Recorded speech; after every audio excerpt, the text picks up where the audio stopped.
Assalamualaikum warahmatullahi wabarakatuh. Salam sejahtera, selamat malam buat kita semuanya. Sebelumnya, izinkan saya memperkenalkan diri saya. Nama saya Gieni Sinaga dengan NIM F1C321014, Prodi Fisika, Universitas Jambi.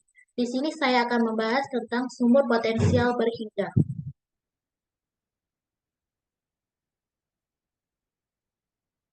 Nah, sebelum kita membahas lebih lanjut lagi, kita harus tahu apa sih itu sumur potensial berhingga.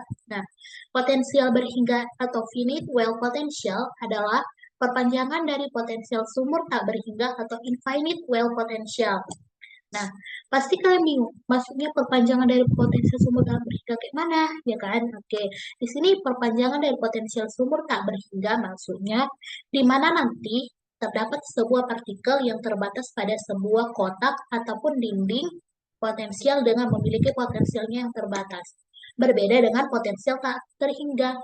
Kenapa berbeda? Karena potensial tak terhingga itu ada kemungkinan nantinya ditemukan partikel partikel yang tidak selalu di dalam sumur potensial tersebut. Nah, potensial sumur berhingga, partikel di dalam sumurnya itu memiliki energi potensial yang lebih rendah daripada partikel yang berada di luar sumur. Di mana potensial sumur diberikan nilai negatif di dalam sumur dan nilai positif di luar sumur, seperti gambar yang tertera dapat kita lihat, ya kan? Ya, lanjut. Nah, pada gambar yang di atas, pada gambar tersebut, jika saja partikel akan mengalami energi lebih besar dari energi lebih besar potensial tersebut, maka sudah pasti partikel akan bisa keluar dari sumur tersebut. Tetapi, misal dengan partikel yang memiliki energi lebih besar dari nol dan tetap lebih kecil dari energi potensial. Nah, sumber potensial berhingga itu digunakan untuk apa saja sih? Nah, di sini saya akan menjelaskan, sumber potensial berhingga itu dapat digunakan untuk memodelkan sifat-sifat partikel dalam berbagai sistem fisika, seperti elektron dalam atom, partikel dalam rintangan potensial, dan partikel dalam sumur kuantum. Model ini juga dapat digunakan untuk mempelajari sifat-sifat partikel dalam material semikonduktor dan pengembangan teknologi komputer. Di sini saya akan tampilkan salah satu kasus yang membahas tentang sumur potensial berhingga. Nah, contoh kasusnya ini. Di sini ada sebuah partikel di mana massanya adalah M di dalam sumur potensial. Jadi di sini ada kondisi batasnya. Nah, ini dari Fx tak terhingga min 32 H bar kuadrat per MA kuadrat dan 0. Nah, di sini nantinya kita akan menentukan ada beberapa titik batas di dalam sumur tersebut dan juga ada energi tertinggi dan beberapa peluang yang dapat dimiliki partikel untuk dapat ditemukan dari luar sumur potensial tersebut. Oke, untuk mempermudah itu, saya punya solusi dari potensial sumur berhingga, tinggal menghasilkan dua buah kondisi, yaitu ganjil dan genap. Nah, untuk mempermudah itu pasti ada solusinya dan juga pasti ada step by step atau langkah demi langkah. Di sini pertama langkah yang saya lakukan itu adalah menyelesaikan persamaan Schrödinger atau persamaan TC. Yang kedua itu menyelesaikan TC kondisi stasioner. Yang ketiga, menerapkan syarat batas. Yang keempat, normalisasi. Yang kelima, menemukan set. Dan yang keenam, mengapreksikan kondisi awal sebagai penjumlahan dari pertanyaan tadi. Nah, untuk dapat menyelesaikan solusi persamaan TC, maka kita perlu menentukan persamaan TC-nya terlebih dahulu dengan persamaan Schrödinger pada saat min hingga itu di tengah X itu udah. Nah, di sini terdapat tiga keadaan, di mana pada saat partikel berada di X lebih kecil dari 0. Nah, ketika kita sudah mencari ini dan ketemu dengan pada saat partikel berada di X 0, terus didapatkan min H parsial C X T per parsial T. Nah, setelah yang ini selesai, maka di sini nanti kita juga dapat menemukan kondisi pada saat partikel itu berada di antara X dan 0. Dan juga kondisi setelah itu kita dapat mengetahui kondisi pada saat partikel itu berada di X lebih besar dari A. Nah, dari persamaan tadi, kita substitusi nilai potensial yang dimiliki pada kondisi setiap.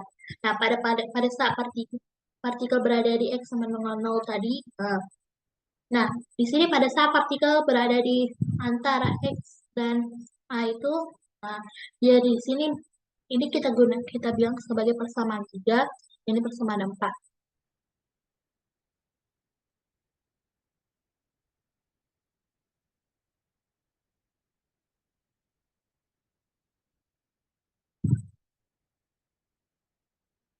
Oke, kita lanjut. Syarat batasnya itu dapat kita lihat seperti di sini. Nah, setelah itu karena nilainya itu kita dapat menemukan solusi umum dari persamaan gelombangnya dengan menggunakan persamaan 3 dan 4 tadi. Nah, persamaan 3-nya itu D kuadrat CX per D kuadrat X sama dengan 2M per H bar kuadrat min 32 H bar kuadrat per MA kuadrat min E. Nah, 32 ini tadi soal tadi ya. Nah, D kuadrat CX per D kuadrat X sama dengan min 2M per H bar kuadrat 32 H bar kuadrat per MA kuadrat tambah E CX. Nah, di persamaan 3 tadi, kita dapat menemukan persamaan-persamaan lainnya dengan cara substitusinya, yang ini. D kuadrat CX per D kuadrat X sama dengan min 2M per H bar kuadrat 32 H bar kuadrat per MA kuadrat. Di sini nanti ini menjadi persamaan 5. Nah, dari persamaan 4 tadi, kita dapat menemukan persamaan untuk persamaan enamnya dari D kuadrat CX per D kuadrat X itu. Di mana K kuadratnya itu sama dengan min 2ME per H bar kuadrat sehingga K itu menjadi akar min 2ME per min H bar kuadrat. Sehingga solusi untuk persamaan 5 dan 6 itu D kuadrat CX per D kuadrat X sama dengan min I kuadrat CX. Ini adalah solusi umumnya. Seperti yang kita ketahui, solusi umumnya itu, rumus umumnya itu, CX sama dengan A cos X tambah B sin ln X. Dan untuk persamaan enamnya juga kita dapat, nah ini D kuadrat CX per D kuadrat X. Selanjutnya, nah pada saat X sama dengan 0 dan nilai CX sama dengan 0, maka kita peroleh di situ persamaan 7-nya. Di mana CX A cos LX B sin LX. Ini tadi solusi umumnya ya. Nah, CX sama dengan 0 itu A cos, masukkan 0-nya, A cos L kali 0, baru B sin L kali 0. Nah, setelah itu kita memperolehnya CX untuk nilainya sama dengan 0 itu sama dengan A. Oke. Nah, pada saat X-nya sama dengan A dan nilai sini X-nya sama dengan 0, maka ditemukan persamaan seperti ini. Nah, ini tinggal kita substitusikan masuk ke sini, maka hasilnya itu 2M per min H kuadrat 32 H bar kuadrat per MA kuadrat plus E. Nah, di sini nilai Y sama dengan 0. Dengan hal itu membuktikan bahwa jika pada saat X sama dengan A, nilai si X sama dengan 0 karena gelombang itu bersifat kontinu. Maka juga nilai dari si X itu sama dengan 0. Kita lanjut. Nah, di sini kita harus ingat bahwa K kuadrat tambah I kuadrat sama dengan min 2ME per H bar kuadrat tambah 2M per min H kuadrat 32 H kuadrat per MH ini kita jadikan patokan biar kita bisa menjawab soal berikutnya lagi. Nah, kita kalikan kedua ruas dengan A kuadrat. Tadi kan rumusnya ini kita kalikan dengan A kuadrat. A kuadrat tambah I kuadrat A kuadrat itu sama dengan 64. Dari mana 64 ini? Ini di sini. Kita harus masukkan semua. Kita kalikan dengan ini sehingga dapat hasilnya K. KA sama dengan akar 64 dikurangi kuadrat A kuadrat.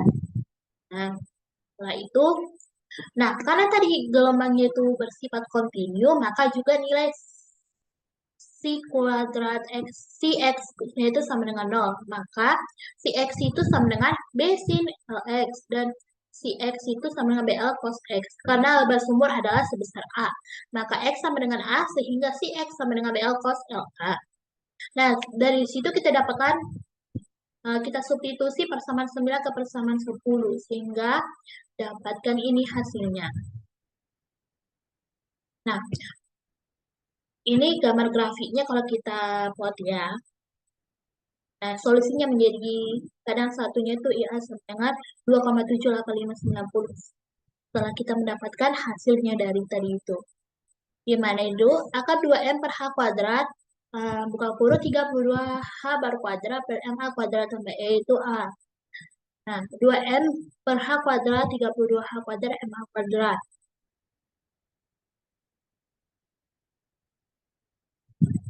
Nah, tadi yang 64 per A kuadrat ditambah 2 EME H kuadrat sama 2,78590 kuadrat per A kuadrat. Nah, untuk energi tertingginya ini nilai K dan L adalah sebagai berikut. Nilai K-nya itu akar min 2 ME per H. H bar dan L itu 7,95732 per A. Nah, setelah itu kita dapat fungsi eigen untuk setiap keadaan adalah ini untuk keadaan A yang Y si X sama dengan ini B sin LX jika X berada di antara 0 dan A. Dan ini nah setiap keadaan. Nah, fungsi eigen untuk setiap keadaan itu adalah ini. Si X sama dengan batas B sin 7,95732 per A dikali X. Sehingga kita di sini dapatkan persamaan 12-nya. Setelah itu kita mencari normalisasinya dengan integral 0 menuju A B sin 7,95732 X per A kuadrat dx tambah integral A menuju tata hingga B sin 7,95732 X per A. Nah, di sini dx sama dengan 1. Setelah itu kita peroleh hasilnya B kuadratnya itu. Setelah B kuadrat kita turunkan, kita masukkan, substitusikan, dapatlah nilai B itu 0,950930 per A, per akar A. Oleh karena itu, keadaan eigen dengan energi tertinggi, substitusi B ke persamaan 12. Jadi, ini B yang ini kita substitusi ke persamaan 12 yang ini. Sehingga hasilnya itu ini. Nah, untuk setiap fungsi gelombang yang telah diperoleh, maka Y1X, C1X, C2X, C3X, sama dengan CNX, T, X kali T. Nah, CNXL, CNX, ini maka diperolehlah hasilnya ini, sehingga fungsi TSD-nya itu adalah CNX, T, KN, CNE, eksponensial pangkat ENT per I bar. Nah, asumsikan jika probabilitas partikel sama, maka akan diperoleh nilai KN-nya itu. Nah, kita asumsikan, kita substitusi ke persamaan yang ini, maka kita asumsikan itu KN itu sama dengan 1 per akar 3, di mana si NX, T itu sigma N sama dengan 1 menuju 3, 1 per akar 3 si N eksponensial ENT per I bar. Nah, di sini saya mencari referensinya dari sini. Nah, sekian video presentasi saya mengenai sumber potensial berhingga. Apabila ada kesalahan atau tutur kata atau penyampaian saya yang kurang jelas, mohon dimaafkan. Saya akhiri, wassalamualaikum warahmatullahi wabarakatuh. Selamat malam buat kita semuanya.